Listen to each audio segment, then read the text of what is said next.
자, 다윗처럼 생명을 선택하라. 두 번째 시간입니다. 오늘도 지난 시간에 이어서 생명을 선택해서 복을 받고 하나님 앞에 영광을 돌렸던 다윗에 대해서 계속해서 설교를 하고자 합니다.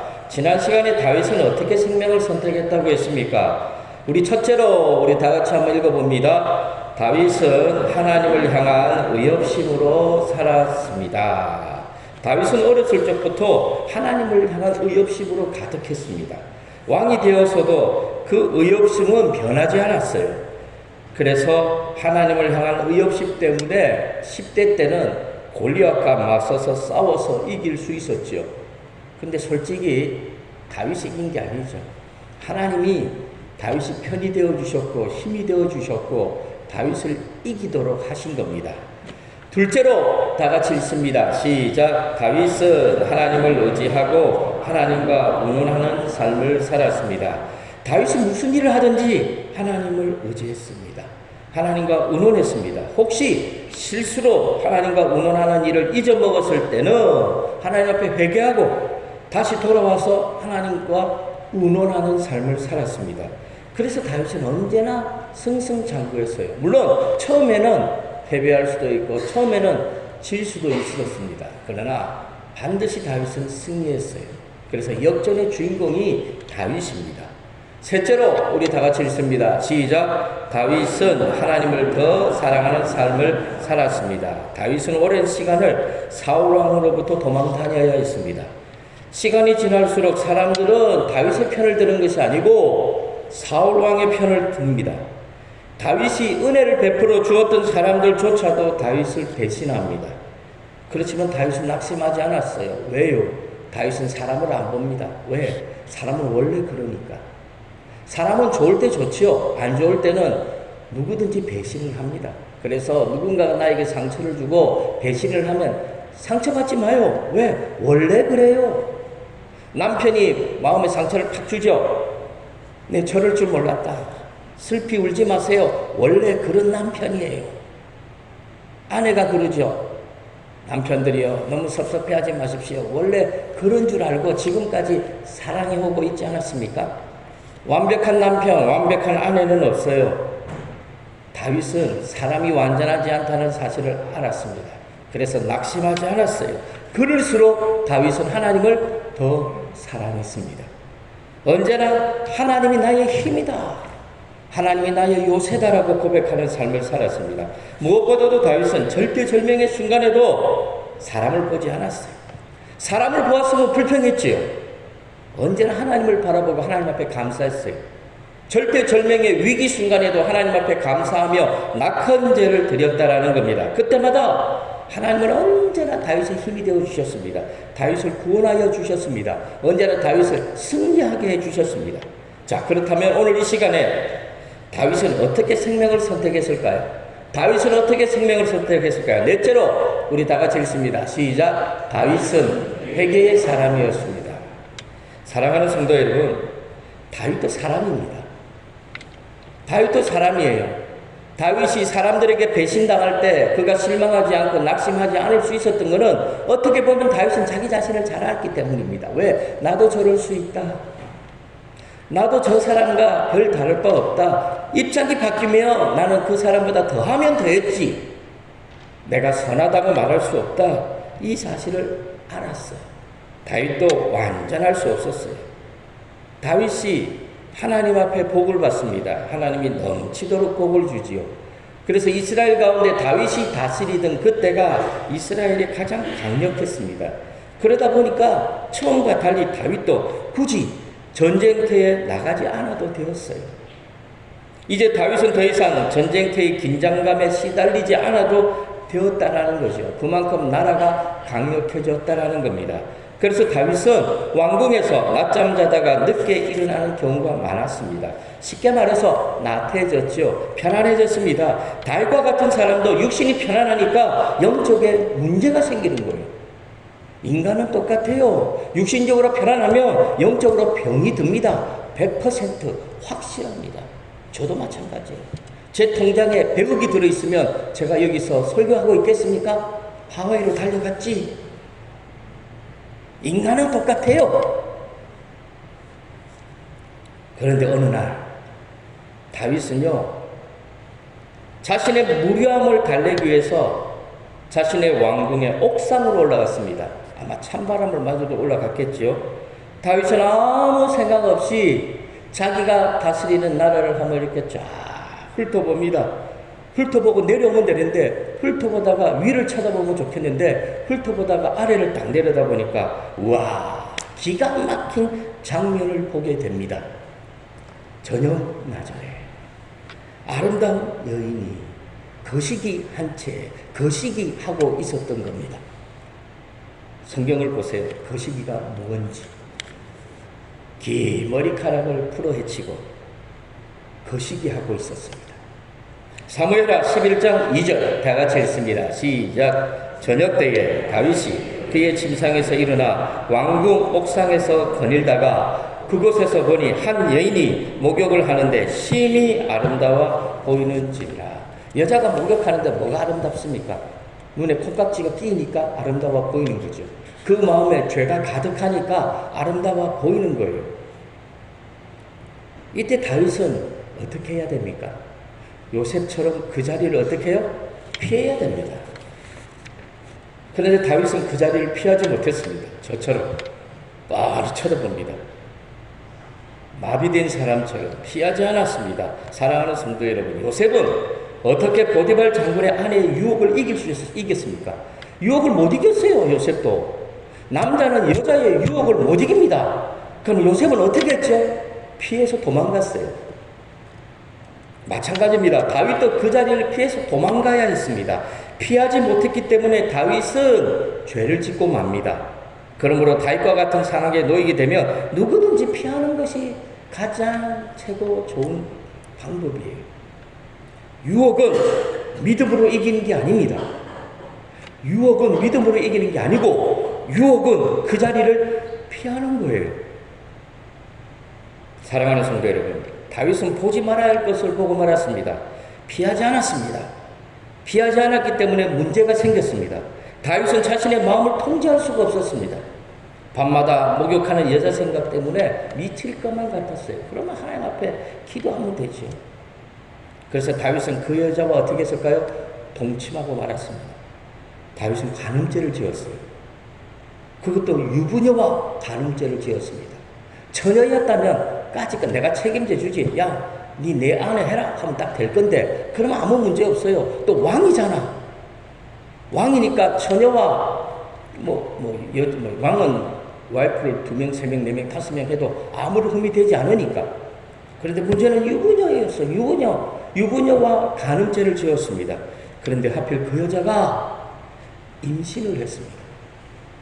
엎친 데 덮친 꼴이 되었습니다. 다윗은 큰일 났습니다.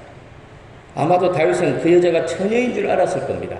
처녀였으면 아무 상관없어요. 왜? 내 안에 삼으면 되니까. 그런데 처녀가 아닙니다. 그것도 자신의 충신 우리야 장군의 아내였습니다.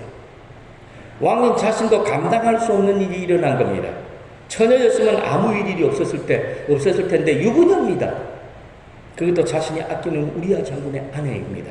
사랑하는 성도 여러분, 남편이 있는 아내를 범하게 되면 율법대로 하면요, 남자와 여자를 돌로 쳐서 죽여야 합니다. 한번 상상해 보세요. 다윗과 바세바를 동네 광장 한복판에 딱 세워놓고 온 주민이 다 나와가지고 주먹만한 돌멩이를 가지고 다윗과 바세바를 향해서 던집니다. 언제까지 던집니까? 죽을 때까지. 그러니까 돌무덤이 세워지겠죠.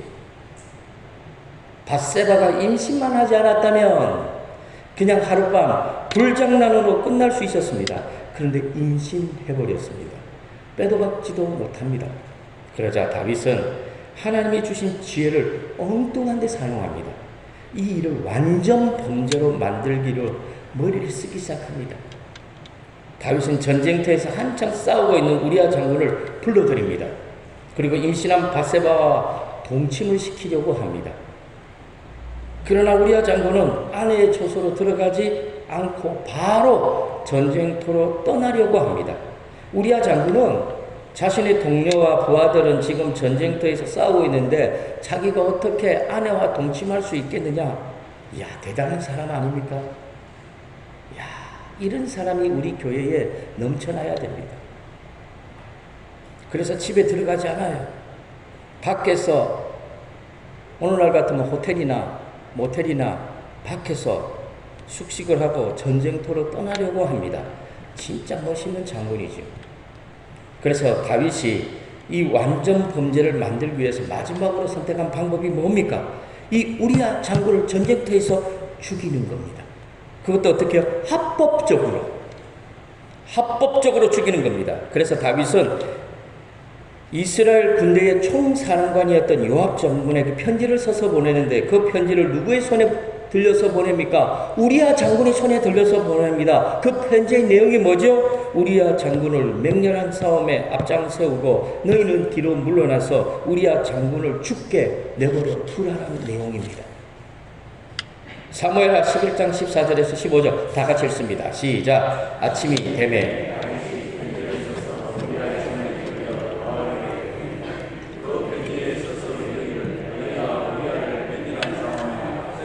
너희는 뒤로 물러가서 그로 맞아 죽게 하라 하였더라. 우리야 장군으로부터 편지를 받아든 요압 장군은 충신이거든요. 다윗이 명령하면 불이든 물이든 주지 않고 뛰어드는 충신입니다. 그러니까 이스라엘의 대장군이 되었죠. 그 편지를 딱 받아든 요압 장군은 다윗의 의중을 금방 알아챕니다. 아, 우리 왕이 우리야 장군을 죽이려고 하는구나. 요압 장군은 무슨 일인지도 모르지만 충신이니까 어떻게 합니까? 묻지도 않아요. 그래서 아마 이렇게 생각했을 것 같아요. 아마 우리야 장군이 다윗 왕에게 미움을 쌌구나. 아마 이런 생각을 했던 것 같아요. 그래서 요압은 묻지도 않고 왕의 명령이니까 우리야 장군을 최고의 격전지로 내보내서 죽게 만듭니다. 사무엘하 11장 16절과 17절 다 같이 읽습니다. 요압이 그 성을 살펴 용사들이 있는 것을 아는 그곳에 우리야를 두니 그 성 사람들이 나와서 요압과 더불어 싸울 때에 다윗의 부하 중 몇 사람이 엎드러지고 죽으니라. 다윗은 우리야 장군이 죽었다는 소식을 들어요. 그래도 다윗이 그래도 인간이니까 쾌재를 부르지는 않았을 거예요. 그러나 속으로는 할렐루야 했겠죠. 자기 뜻대로 됐잖아요. 모든 일이 자기 생각대로 돌아가고 있습니다. 다윗은 우리야 장군의 장례식을 아주 성대하게 치루어줍니다. 그리고 장례식이 끝나자마자 밧세바 우리야 장군의 아내는 뭐가 됐죠? 과부가 됐죠. 과부를 데리고 오는 것은 허물이 되지 않아요. 그래서 밧세바를 자기 아내로 맞아들입니다. 그리고 밧세바는 다윗의 아내가 되고 아이를 낳습니다. 그러나 하나님은 그런 다윗을 악하게 보셨습니다. 사무엘하 11장 27절 다 같이 읽습니다. 그 장례를 마침에 다윗이 사람을 보내 그를 왕궁으로 데려오니 그가 그의 아내가 되어 그에게 아들을 낳으니라. 다윗이 행한 그 일이 여호와 보시기에 악하였더라. 사랑하는 성도 여러분, 다윗이 원래 이런 사람입니까? 다윗 이런 사람 아니에요. 다윗은 이 정도로 악한 사람이 아닙니다. 그런데 해도 너무하지 않습니까? 우리야 장군의 아내를 빼앗은 것도 모자라가지고 어떻게 자신의 죄를 감추기 위해서 충성스러운 우리야 장군까지 죽일 수 있습니까? 이 다윗의 모습이 아니죠. 마치 귀신이 씌인 것 같아요. 그리고 어떻게 뻔뻔하게 장례식까지 치루어주고 그것도 모자라서 우리야 장군의 아내를 자기 아내로 맞아들일 수 있습니까? 그런데 사람은 누구나 그럴 수 있습니다. 힘이 없어서 그렇지. 저에게 힘이 없어서 그렇지. 힘과 능력이 있다면 저도 다윗보다 더하면 더합니다. 다윗처럼 권력이 있으면 누구든지 그럴 수 있습니다. 사랑하는 성도 여러분, 어떻게 다윗은 죄를 짓는 순간에 하나님을 의식하지 못했을까요?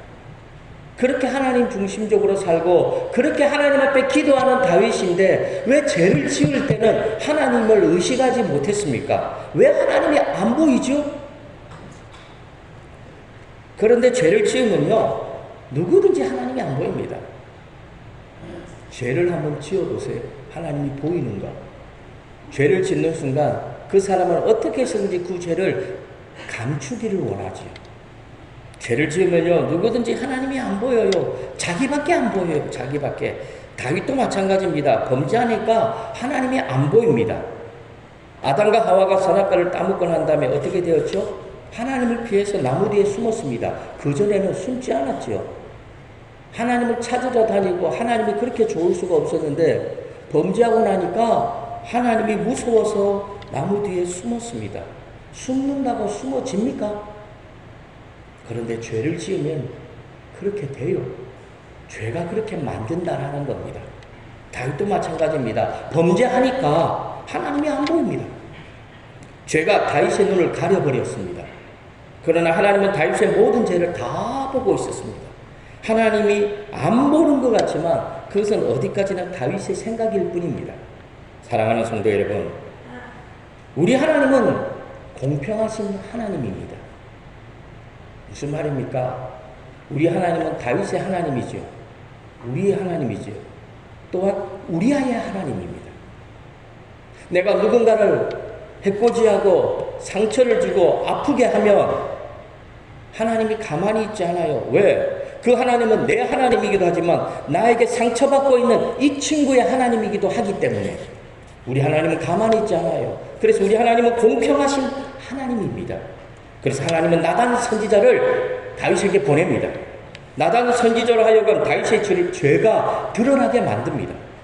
나단 선지자가 다윗에게 뭐라고 말합니까? 왕이여, 이스라엘 땅에 양 100마리를 키우는 부자가 있습니다.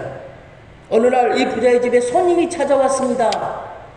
그런데 이 부자는 자기 양 중에 한 마리를 잡아가지고 자기 손님을 접대한 것이 아니라 이웃집에 사는 양을 한 마리 키우는 이 가난한 사람의 양을 빼앗아가지고 자기 손님을 접대했습니다.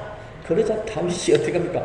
화를 버럭 내면서 어떤 놈이냐고, 이놈을 당장 잡아들여야 된다고, 감옥에 집어넣어야 된다고, 중형에 처해야 된다고 다윗이 너무 대발합니다. 그러자 나단 선지자가 어떻게 합니까? 저 같으면 이랬을 겁니다. 딱 꼴쳐보면서 바로 너야,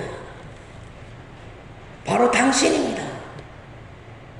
다윗은 그제서야 하나님이 보이기 시작하는 거예요. 하나님의 눈이 보이지 않았는데, 지금까지 하나님이 자기 눈에 보이지 않았는데 나단 선지자가 자기 죄를 딱 지적하는 순간 하나님이 눈에 보이기 시작합니다. 하나님이 딱 보이는 순간 다윗은 그 자리에 힘없이 주저앉아 버리죠. 왕인데 왕 정도 되면 자기 주위에 최소한 30명, 40명 정도의 신하들이 따르지요. 우리나라 같으면 궁녀도 있을 것이고 내시도 있을 것이고 영의정, 좌의정 무슨 신하들이 따르겠죠.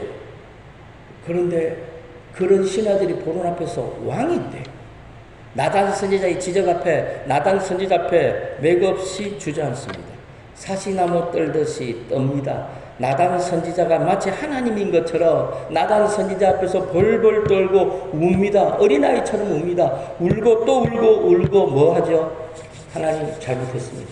용서해 주십시오. 그래서 나단 선지자가 다윗에게 말합니다. 사무엘하 12장 9절과 10절 다 같이 읽습니다. 그리한데 어찌하여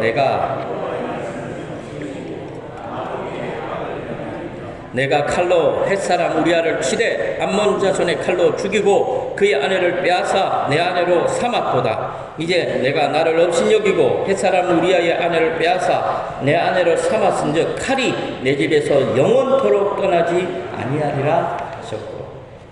사랑하는 성도 여러분, 다윗은 왕이에요. 왕. 그런데 범죄한 다윗은 왕으로서의 체면이고 뭐가 없어요. 다 내려놓습니다. 마치 어린아이가 엄마에게 잘못해서 손이 발이 되도록 비는 것처럼 나단 선지자 앞에서 벌벌 떱니다. 울고 또 울고 잘못했다고 손이 발이 되도록 빌고 있어요. 용서를 구하는 다윗을 바라보시면서 하나님의 심정이 어떻게 했겠습니까? 자식을 키워본 부모님들은 잘 알지요. 자녀가 부모에게 큰 잘못을 저질렀어요. 부모 마음이 얼마나 속이 상하겠어요. 근데 이 자식이 와가지고 손이 발이 되도록 울면서 잘못했다, 잘못했다. 용서를 구합니다. 화나지요. 탁 패 죽여버리고 싶지요. 그런데 어떻게 하겠습니까? 내 자식인데. 내 자식인데. 아마도 하나님은 눈물로 회개하는 다윗을 바라보면서 하나님이 답답해 하셨을 거예요. 이것을 죽여 말아. 아이고, 아마 하나님이 머리를 치셨을 거예요. 너까지 이러면 어떻게 하냐는 거죠. 너까지 이러면 어떻게 하냐. 내가 사울 때문에 얼마나 가슴 아파했는지 네가 누구보다도 잘 알고 있으면서 어떻게 너까지 이럴 수 있느냐. 다윗은요, 하나님의 그 음성 앞에 아무 말도 못해요. 계속해서 울고 또 울고 가슴 치며 눈물로 회개합니다. 하나님 잘못했어요. 다시는 안 그러겠습니다. 사랑하는 성도 여러분, 다윗이 가장 두려워했던 것이 뭔지 압니까? 하나님께 버림받는 거예요. 하나님이 버려버리는 거예요. 하나님께 버림받은 사울왕이 어떻게 되는지를 누구보다도 다윗은 잘 알고 있었기 때문에 다윗이 가장 두려워했던 것은 하나님 앞에 버림받는 겁니다. 하나님 앞에 버려지면 어떻게 됩니까? 하나님 앞에 버려지는 거예요. 하나님이 우리를 쓰레기통에 집어 던져버렸어요. 어떻게 됩니까?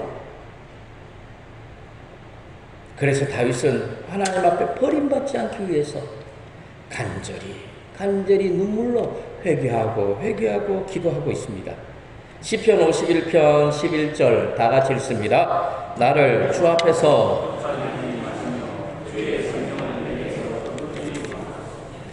사랑하는 성도 여러분, 사울왕은 하나님 앞에서 범죄해놓고 뻔뻔스럽게도 사무엘 선지자에게 자기 체면을 세워달라고 말합니다. 그런데 다윗은 달랐어요. 범죄한 다윗은 체면이고 이게 어디 있어요? 왕 그런 거 필요 없어요. 그거 다 던져버리고 무조건 하나님 앞에 엎드립니다. 눈물로 회개합니다. 사랑하는 성도 여러분, 이 점이 바로 다윗의 위대한 점이에요. 다윗이 왜 복을 받았습니까? 하나님 앞에 충성했고 하나님 앞에 너무너무 잘해서? 아니에요. 다윗이 복을 받았던 가장 큰 핵심 중에 하나는 회개를 너무너무 잘해요. 회개를 너무너무 잘해요. 그것도 진실로. 속이는 거 말고 진실로 참된 회개를 너무너무 잘해요. 이것이 다윗의 위대한 점이에요. 다윗을 다윗되게 했던 것, 회개의 사람이었기 때문입니다. 다윗은 범죄할 때요, 언제나 회개의 생명을 선택합니다. 그래서 다윗의 가문은 축복의 가문이 됩니다. 다윗 한 사람 때문에 다윗의 가문에 복이 흘러가는 거죠. 무엇보다도 다윗 가문의 축복은 다윗 혈통을 통해서 예수 그리스도가 이 땅에 탄생하신 겁니다.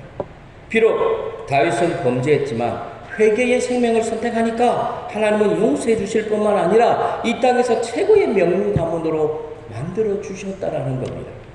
사랑하는 성도 여러분, 저와 성도님들도 다윗처럼 회개의 생명을 선택할 수 있기를 바랍니다. 잘하려고 하지 마세요. 잘하는 것은 어쩌다 보면 잘하는 것이지 잘하려고 하지 마세요.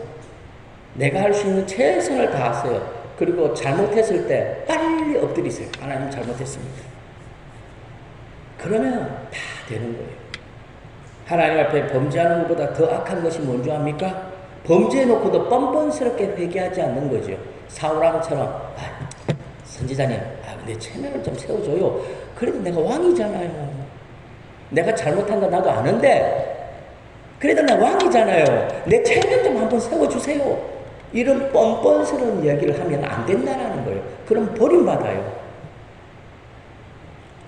그렇다면 회개하지 않는 사람은 어떤 사람입니까? 선악을 선택하는 사람이죠. 하나님의 용서를 거부하는 사람입니다. 그러므로 저와 성도님들은 언제나 회개의 생명을 선택할 수 있기를 바랍니다. 자, 마지막 다섯째 다 같이 읽습니다. 시작. 다윗은 하나님을 위해 헌신하고 희생하며 살았습니다. 사랑하는 성도 여러분, 다윗은 왕이 되자마자 하나님의 언약궤를 모셔왔어요. 왜 하나님의 언약궤를 모셔왔습니까? 하나님의 성전을 지을 생각을 했거든요. 왕이 딱 되고 난 다음에 야 나도 좋은 집 있네. 야 저기 이방신들도 저렇게 큰 성전이 있네. 근데 왜 우리 하나님은 집이 없지? 야 안되겠다. 내가 우리 하나님 집을 지어드려야지. 이런 생각을 다윗은 한 거예요. 그 누구도 안 했는데 자기 혼자서. 그래서 어떻게 합니까? 언약궤를 모셔온 겁니다. 하나님은 그 어느 누구에게도 당신의 집을 지으라고 명령하신 적이 없습니다. 모세에게도 구약의 어떤 선지자에게도 말씀하신 적이 없습니다. 당연히 다윗에게도 말씀하신 적이 없었습니다. 그런데 다윗은 스스로 자원하는 마음으로 하나님의 집을 지으려고 합니다. 그래서 다윗은 성전을 건축한 물질을 모으기 시작합니다. 모으고 또 모으고 아끼고 모읍니다. 자신의 소유를 하나님을 위해서 아낌없이 바칩니다. 감사와 즐거워하는 마음으로 기쁨으로. 역대상 29장 2절에서 4절 다 같이 읽습니다. 내가 이미 내 하나님의 성전을 위하여 힘을 다하여 준비하였나니 곧 기구를 만들 금과 은과 녹과 철과 나무와 또 만호와 가방할 검은 보석과 채석과 다른 모든 보석과 옥돌이 매우 많으며 성전을 위하여 준비한 이 모든 것 외에도 내 마음이 내 하나님의 성전을 사모함으로 내가 사유한 금, 은으로 내 하나님의 성전을 위하여 드렸노니 곧 오빌의 금 3,000달란트와 순은 7,000달란트라 모든 성전 벽에 입히며. 이 말이 무슨 말입니까? 벽에다가 뭘 입힌다고요? 페인트 칠하는 것이 아니고 금칠을 한다는 거예요. 우리 교회에다 금칠해 주면 좋겠다. 그럼 다 벗겨가지고 다른 데 쓸 건데. 사랑하는 성도 여러분, 다윗이 하나님의 성전 건축을 위해 준비한 것이 어느 정도인지 상상이 되십니까? 그럼 이렇게 말하는 분들이 있죠. 목사님 다윗은 많이 가지고 있잖아요. 부자잖아요. 부자니까 그렇게 드리는 거죠. 지금까지 제 경험으로는요. 부자들이 더 안 드려요. 부자들이 더 안 드려요. 부자들이 더 인색해요. 믿음이 있으니까 드리는 거예요. 하나님을 사랑하는 마음이 있으니까 아까운 게 없죠. 다 드리는 거예요. 다윗이 개인적으로 드렸던 그 금덩어리만 오늘날 돈으로 환산해도요, 그 금액이 어마어마해요. 장난이 아니에요. 다윗이 개인적으로 하나님께 드린 금덩어리가 오늘 본문에 오빌의 금, 얼마라고요? 3,000달란트. 달란트인데 3,000달란트라고 합니다. 이 금 3,000달란트를 오늘날 우리나라 돈으로 환산하면 얼마가 되는 줄 아십니까? 놀라지 마십시오. 장난이 아니에요. 엄청납니다. 한번 보여주세요. 자, 금 1달란트 27.216kg이래요. 이게 제가 설교를 준비할 때가 금요일 밤이었으니까 그때 금 시세를 알아본 가격이거든요. 그래서 혹시나 변동이 됐을까 해가지고 오늘 설교하기 전에 내가 알아보니까 금이 또 올랐더라고. 이럴 줄 알았으면 금을 좀 사두는 건데 돈 있을 때. 금 3,000달란트는요 81,648만 kg이에요. 81,600kg 이상이 되는 거죠. 자, 그러면 금 1kg은 금 1kg은 우리나라 돈으로 얼마인 줄 압니까? 8,100만 원 이상이에요. 8,100만 원 이상. 8,000만 원 이상이 되더라고요. 그러면 금 81,648kg면 얼마일까요? 저거 계산이 안 되더라고요. 제가 정확하게 했는지 모르겠는데 6조가 넘어요. 6조가 넘어요. 6조 6천억 원이 넘어요. 600억 원이 넘어요. 65억 원. 와, 장난이 아니죠. 아마도 이 세상에서 다윗만큼 건축 원금을 많이 한 사람은 없을 겁니다. 6조 6,665억 원. 또 뒤에 더 있는데 그건 빼버렸어요. 6조래요. 6조. 6조만 드리고 6천은 다 우리 주면 좋겠네. 이야, 엄청나죠. 그런데 다윗이 뭐라고 말하는 줄 압니까? 모든 것이 주께로 말미암아 사오니 우리가 주의 손에서 받은 것으로 주께 드렸을 뿐이니라. 무슨 말입니까? 내 것이 아니었다라는 거죠. 이건 내 것 아니었어요. 원래 하나님 거였잖아요. 하나님이 저에게 맡겨주셨는데 제가 하나님께 다시 드린 것 뿐입니다. 이렇게 말을 합니다. 이 말을 한마디로 어떻게 표현할 수 있죠? 하나님의 은혜입니다. 하나님의 은혜입니다라고 말합니다. 역대상 29장 14절 다 같이 읽습니다. 시작. 나와 내 백성이 무엇이기에 이처럼 즐거운 마음으로 드릴 힘이 있었나이까? 모든 것이 주께로 말미암았사오니 우리가 주의 손에서 받은 것으로 주께 드렸을 뿐입니다. 하나님이 복을 주셔야 그 복을 드린 것이죠. 아무리 드리고 싶어도 하나님 나에게 복을 주지 않으면 드릴 수가 없잖아요. 사랑하는 성도 여러분, 다윗이 하나님을 감동시킨 것은 많이 드렸기 때문이 아니에요. 다윗이 스스로 자원하는 마음으로 즐거운 마음으로 드렸다는 겁니다. 억지로 아까워하면서 드리기 싫은데 억지로 드린 것이 아니라는 겁니다. 하나님 것을 하나님께 드린 것뿐이라고 말하고 있다는 사실입니다.